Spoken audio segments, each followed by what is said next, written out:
फरमाते हैं खुदा की कसम जितनी अच्छी नींद आज बिस्तर रसूल पे आई इतनी अच्छी नींद जिंदगी में कभी नहीं आई। सुभान अल्लाह, कभी नहीं आई। अटैक का खतरा था, हमले का खतरा था, आपको नींद आई है? हाँ। क्यों? कहा जब रोजाना बिस्तर पे सोता था पता नहीं था इजराइल आए या नहीं आए, सुबह फजर हो कि नहीं हो, सुबह फजर हो या इससे पहले अली का इंतकाल हो जाए। लेकिन जब नबी ने बिस्तर दिया था तो ये कह के दिया था अमानत है, वापस करके मदीना वापस आना है। तो मेरा ईमान उसी वक्त बोला था अली नो टेंशन सो जा, अब जब तक अमानत है वापस नहीं कर देता मौत का फरिश्ता तेरे पास नहीं आएगा। बेशक, सुभान अल्लाह, मौत का फरिश्ता तेरे पास नहीं आएगा। लोगों, इन्होंने मेरे नबी को घेरा था और मेरे नबी को अल्लाह ने ऐसे निकाला इन्हें पता भी नहीं चला।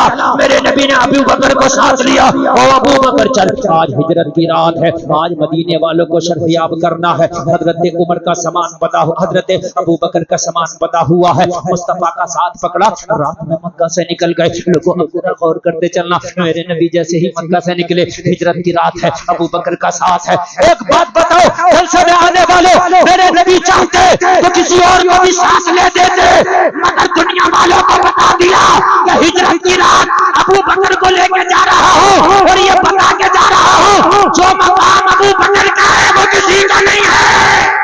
नारे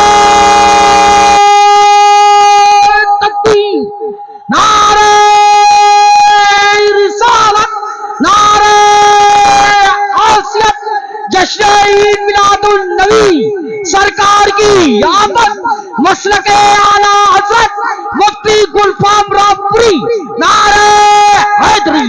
अब इमरान जरा नारा कम लगाना, बहुत जल्दी अब मैं वहां आया हूं जहां लाना चाहता था। जरा गौर करो, जरा गौर करो, मेरे नबी हिजरत की रात हजरत अबू बकर को लेके जा रहे हैं। ये राफजियों के मुंह पे थप्पड़ है, ये दुनिया राफजियत के लिए थप्पड़ है कि मैं चाहता तो किसी को भी ले जाता, लेकिन अबू बकर को साथ ले जाके बता दिया जो मकाम अबू बकर का है वो किसी का नहीं है। वाह, किसी और को भी तो ले जा सकते थे ना, लेकिन अफजलुल बशर हैं बादल अंबिया बित्तहकीक हजरत अबू बकर। तवज्जो है, चल दिए रात का आलम। चलते चलते हजरत अबू बकर कहते मैं थक गया, चलते चलते पैर थक गए, चलते चलते भूख लगने लगी, चलते चलते प्यास लगने लगी। हजरत अबू बकर हैं सिहाबी हैं, सिहाबी। वहाबी होता तो अकीदा कुछ और होता, मगर सिहाबी है सिहाबी। अबू बकर कहते हैं जब भूख लगी तो मैंने नबी का दामन पकड़ा और अर्ज कर दी आका गुलाम को भूख लगी है, खाना चाहिए। क्या चाहिए? वहाबी कह रहा अल्लाह से मांगो, अल्लाह से मांगो। और अबू बकर नबी से मांग के बता रहे हैं कि अल्लाह भी अता करता है और अल्लाह की अता से मुस्तफा भी अता करते हैं। रब है मोती ये है कासिम, देता वो है दिलाते ये है। आका भूख लगी है, नबी ने फरमाया लगी है तो फिर भूख का भी इंतजाम हो जाएगा। सामने तुम्हें जो झोपड़ी नजर आ रही है इसके दरवाजे पर चल के आवाज देते हैं, यहीं पे खाने का इंतजाम हो जाएगा। हजरत अबू बकर कहते फूस की झोपड़ी बनी हुई थी, लगता था किसी चरवाहे ने जंगल में झोपड़ी बना ली है। आका उस झोपड़ी के दरवाजे पे ले जाके मुझे खड़ा करती है।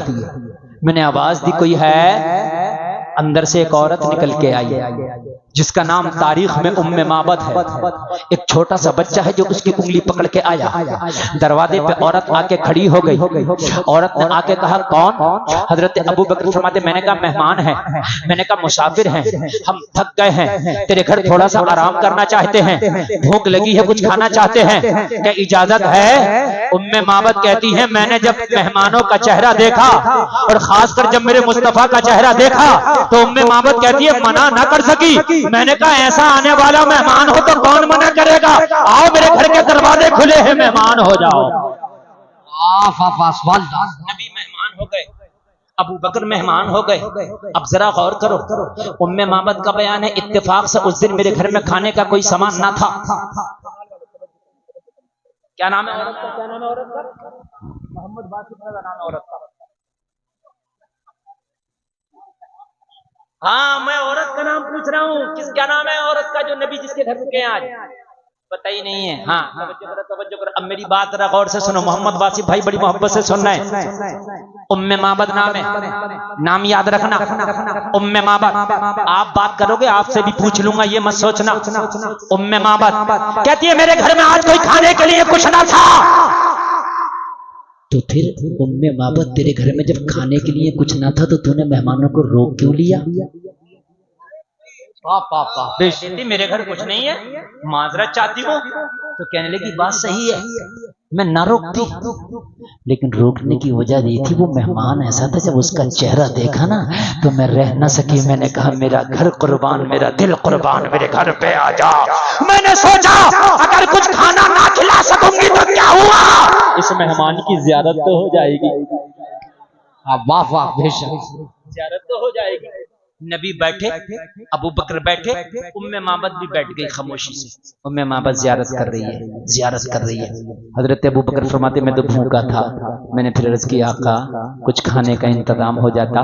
मेरे नबी ने फरमाया इससे पूछ जिसका घर है। मेरे नबी ने जब हजरत अबू बकर को कहा कि पूछ, हजरत अबू बकर ने कहा ए खातून क्या तेरे घर में कुछ खाना है? कहने लगी मैं शर्मिंदा हूँ मेरे मेहमान, मुझे माफ कर दे, आज मेरे घर में कुछ भी खाने के लिए नहीं है। मेरा छोटा सा बच्चा फाके से तड़प रहा है, इसके खाने के लिए भी कुछ नहीं है। अगर आज कुछ भी होता तो ये जो मेहमान मेरे घर पे आया है इसका चेहरा लाजवाब है, इसके लिए पेश कर देती। अपने बच्चे को ना खिलाती मगर मेहमान के लिए पेश कर देती। वाह वाह, बेशक। मगर मैं शर्मिंदा हुआ, मेरे घर पे कुछ नहीं है। हजरत अबू बकर कहते मैं खामोश हो गया, इसलिए कि किसी को जलील करना, किसी को रुस्वा करना ये मेरे नबी ने नहीं बताया। उसके घर पे अगर कुछ नहीं है तो उससे ज्यादा डिमांड करते वो रुस्वा हो जाती, उससे ज्यादा डिमांड करते वो शर्मिंदा हो जाती। हजरत अबू बकर खामोश हो गए। मेरे नबी ने फरमाया अबू बकर क्या हुआ? रस करने लगे या रसूलुल्लाह इसके घर पे आज खाने के लिए कुछ नहीं है, अगर कुछ होता तो ये बयान ये पेश कर देती मगर है ही नहीं। मेरे नबी ने फरमाया परेशान ना हो, आज मोहम्मद ने कदम रखा है, ये भी खाएगी और तुम भी खाओगे। हाय हाय, जरा जोर से बोलो सुभान अल्लाह। आता है फकीरों पे उन्हें प्यार कुछ ऐसा, खुद भीख दे और खुद कहे मंगते का भला हो। नबी ने फरमाया आज इसके घर पे आए हैं तो आज इसको ऐसा छोड़ कर नहीं जाएंगे, ये भी खाएगी और तुम भी खाओगे। कहा अबू बकर कुछ नहीं। अर्ज की आका इसके घर पे कुछ नहीं है, तन्हा है, मुफलिस है। मेरे नबी ने फरमाया अबू बकर इसके आंगन में एक बकरी बंधी है, इससे कहो अगर इसकी इजाजत हो तो इसकी बकरी का दूध निकाल ले, दूल्हे ये भी पिएगी हम भी पिएंगे। इतना कहना था। हजरत अबू बकर करे हम तो थे ही भूखे प्यासे, हम फौरन पहुंचे और हमने कहा तेरे घर पे खाने को कुछ नहीं है, बकरी बंधी है, तू कहे तो इसका दूध निकाल ले। अच्छा, उम्मे मामद ने पहचाना नहीं था नबी को, कभी मुलाकात नहीं, कभी देखा नहीं, भाला नहीं, कुछ नहीं। वो तो ये समझ रही मेहमान है, लाजवाब मेहमान आ गया आज, का दूध निकाल ले, दूल्हे। उम्मे बाबत इतना सुन के मुस्कुराई, कहने लगी तुम अरब हो? हजरत अबू बकर ने कहा हाँ हम अहले अरब हैं। तो कहा अरब लोग तो बकरी पालते भी हैं और बकरियों के बारे में जानते भी हैं। जो लोग बकरी पालते हैं, जो लोग भैंस पालते हैं, वो भैंस को बकरी को देख के बता देते हैं ये दूध देने वाली है या ये ठंड है दूध नहीं देगी। बताते हैं कि नहीं बताते हैं? देख करके बताते हैं।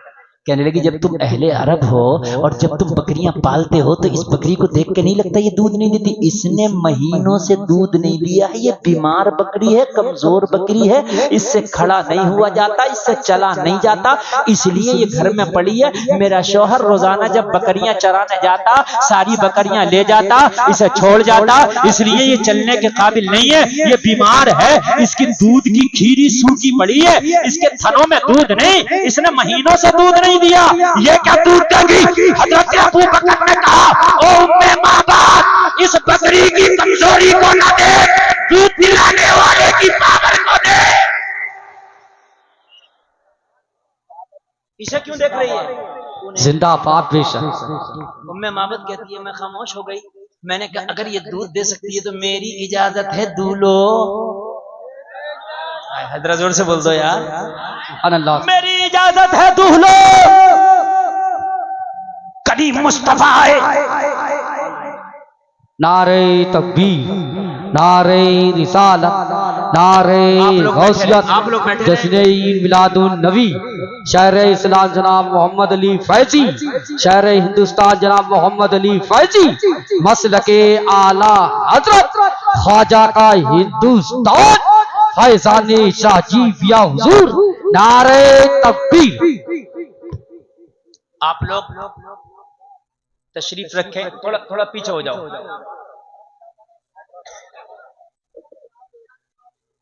एक कमेटी वाले अब बैठ जाओ, अब बैठ जाओ, अब बिल्कुल बैठ जाओ, बिल्कुल बैठ जाओ, बिल्कुल डिस्टर्ब नहीं। बहुत अच्छा ये जलसा चल रहा है, बहुत अच्छा आप सुन रहे हैं, इसमें बिल्कुल डिस्टर्ब नहीं। आप देख रहे हैं इस वक्त हिंदुस्तान में 786 की स्पीड से दौड़ने वाला वो शायर जिसको मोहम्मद अली फैजी के नाम से जाना जाता है।